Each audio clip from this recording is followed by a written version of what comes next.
Welcome back, Alpha Hunters. In this video, I'll be covering the option Greek theta. First, I will start by defining what this term means, why it is important, and then things to be mindful of, or just concepts to be aware of. Then I'll switch over to the broker, show you some examples of theta charting, and how to find this information in your broker. See you on the green side.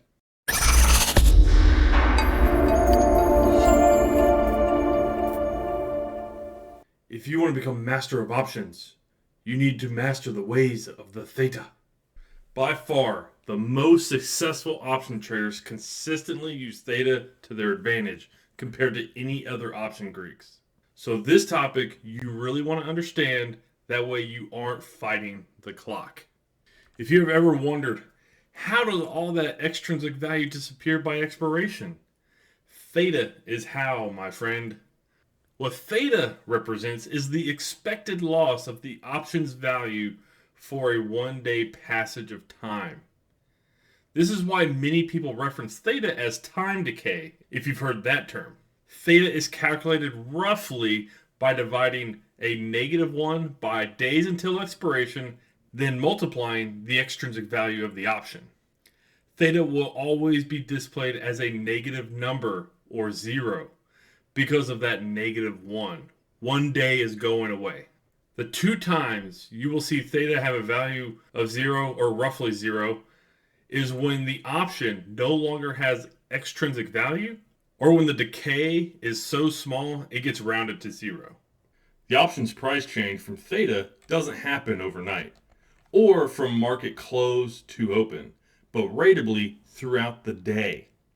If you were to chart theta for any given expiration, it would represent a bell curve chart with the peak of the bell curve being at the money. And I'll show this chart later when I switch over to the broker. But real quick, I want to show a chart for theta for at the money strikes across time. Now the reason why I want to show you this chart is because you can't really find this chart in your broker. And I want to be able to just kind of show and represent how you can expect theta to rapidly increase as you approach your expiration date. So as you can see, this line is flattened out here, okay?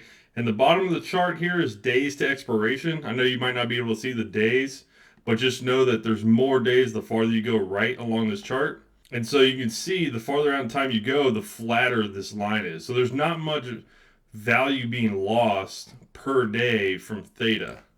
It's only once you get closer in time to your expiration that you see the curvature of the line really start to increase before it goes parabolic on the last few days. And then that is when you lose 100% of your extrinsic value from theta.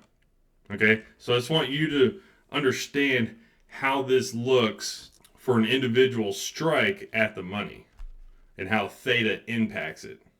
Let's cover some concepts as to why theta is important. Pause the video after this question until you have it answered. When you are negotiating rent, do you want high rent or low rent? So pause the video real quick, come up with an answer, and I'll see you back here whenever you got the answer. If your answer is high rent, you have the mindset of a property owner or a business owner.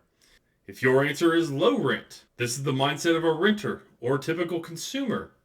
So the answer just kind of depends on whether you are the property owner or the renter at that time.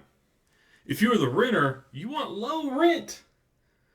I don't know about you, but I want the lowest rent I can get. Normally rent is on a monthly basis, but with theta, it's on a daily basis. Take your monthly rent and divide it by 30 to get your daily rent. That's theta. That's all theta is. So as a renter, how do you get a cheaper monthly rent? You have a longer rental contract. If you have never seen a monthly rent per term breakdown, the more expensive monthly rent is in the near term, like 3 to 6 months, or a pay-as-you-go deal. But the monthly rent for 12 months or longer is cheaper. So most renters go with the longer term contracts as it is cheaper per month. The property owners first want somebody to pay the rent and then they want to collect the most rent they can. The cool thing with options, as a property owner, we don't have to wait for a renter to come along. If we want to lease out our long-term assets on the short term, we can do just that. Over the past several years, there has been a new type of business that has popped up, which is the shared economy. This has led to many things being accessible that weren't normally available. One particular area that has become very popular with the shared economy is short term rentals. Companies like Verbo and Airbnb. I'm not going to get into whether this should be allowed or not, but this is a great example for exploiting theta in the real world. I'm not going to go into a full on breakdown of that example and how to use it in strategies, as we are going to just stick with theta, but that will come in other videos. I just wanted to open your mind to the possibilities of using theta and feed you breadcrumbs for potential use. So let me switch over to the broker, back in 1 second. Okay, so here we are in the broker, and we are looking at a chart of theta. Now the market's open, so it's going to move around some, but this noise that you see on the left side, I mean, it's just market noise. That's just the way the market is, and it's never perfect in the marketplace, but it is a kind of bell curve shaped chart here of theta. Now we're looking at SPY calls of theta, and if I looked over at puts about the same thing, right? Got noise. Now the area where there's noise on the call side, that was in the money. On the put side, this is in the money, so that's why there's noise over there.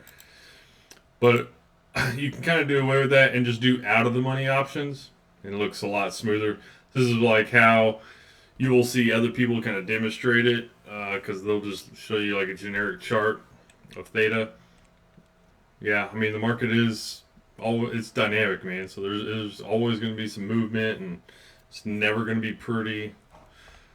What this kind of represents is, so each one of these lines is a strike price, or not a strike price, sorry, is an expiration date, okay? And then down here are the strike prices along that line, or that expiration date, okay?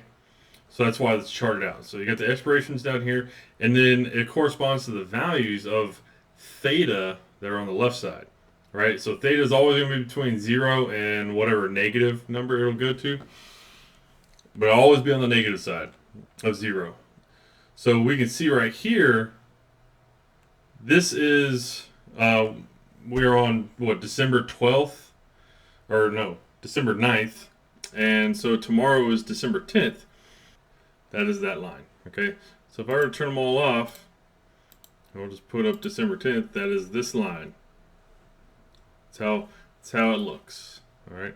So that's how the expiration looks for, or that is how theta looks for the expiration for December 10th.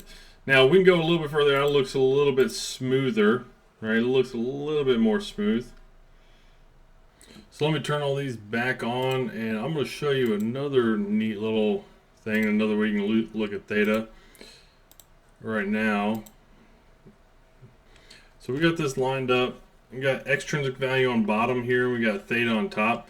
And so what you notice is they're both bell curves. Now theta is an inverse bell curve because it has negative values, and this is the extrinsic value, and it's just showing how much value is there that needs to be completely gone away with by the expiration, right? So let's turn on just one individual expiration date. We'll do December 17th. And you notice that there's a lot of extrinsic value here around the at the money. And that is where time decay is set up to eat it away.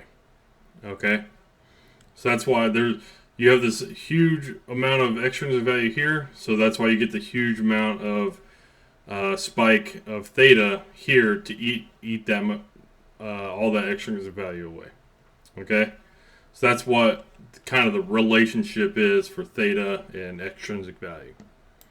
Okay, so I'll turn all this back on. I'm going to turn off extrinsic value, and we're just going to do a quick, did not do anything. There we go. Okay, so we're going to do a quick example and see if we can go find this value in the options chain. Okay, so we'll look at the money. So right here at the money, this 465 strike has an extrinsic value of around 25 cents, right? So if I line that up again, 465 left side of the screen, you see 25 cents. It's negative 25. So we'll go over here to the options chain, and at the money, right there, I thought it was 465. Okay, 465. Okay, it has negative 26 cents, 25 cents. Okay, so the market's just a little bit fluctuating there back and forth. So I think we were dead on, just looking for the right value we were looking for. And so that's kind of how it's related out. So like all these values or make up that line for that expiration date.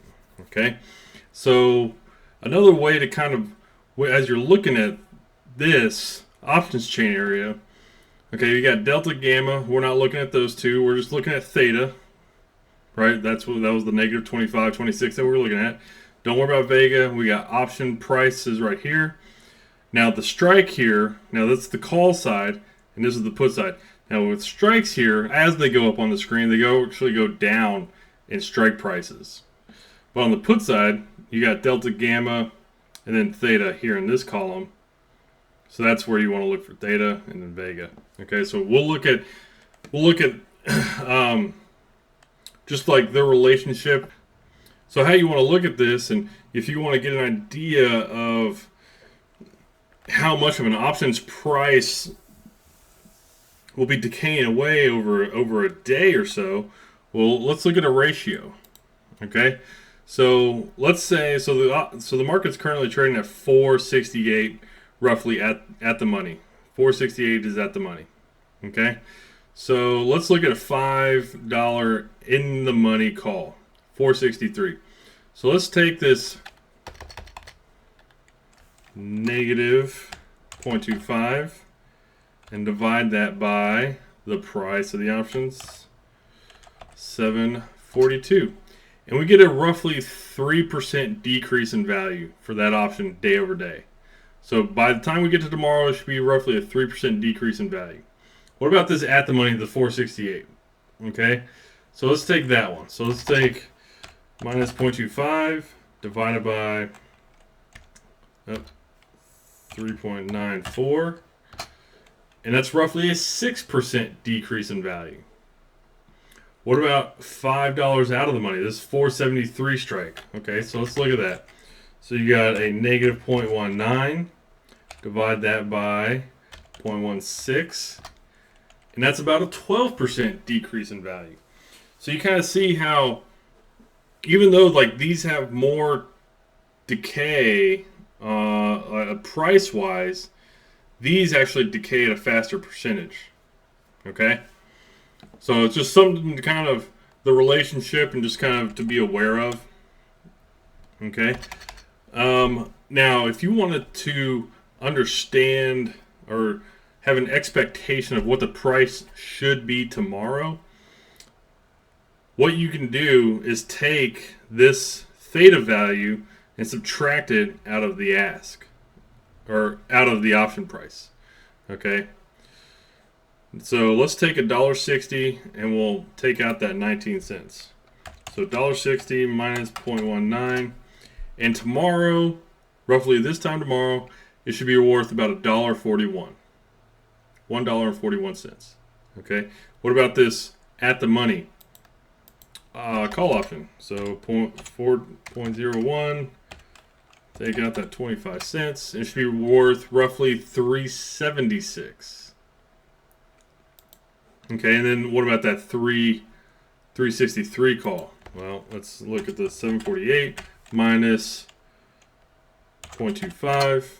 And it should be worth roughly $7.23 tomorrow. Now, there are other factors at play. I get it. There could be stock price movements. There could be more increases in volatility. So if you do that, and if you jot down a note and it's like, all right, I'm going to come back and look at this option tomorrow, and it's not exact, the stock might have moved, or there might have been increases in volatility. So or decreases in volatility. So there's other factors at play, but this is a rough guesstimate of what that value should be if the stock doesn't move tomorrow. This just meant to get you a very quick and not a quick, but just help you understand better of how theta impacts the option price over a given period of time, and how it affects it really over one day. Alrighty, take care, Alpha Hunters.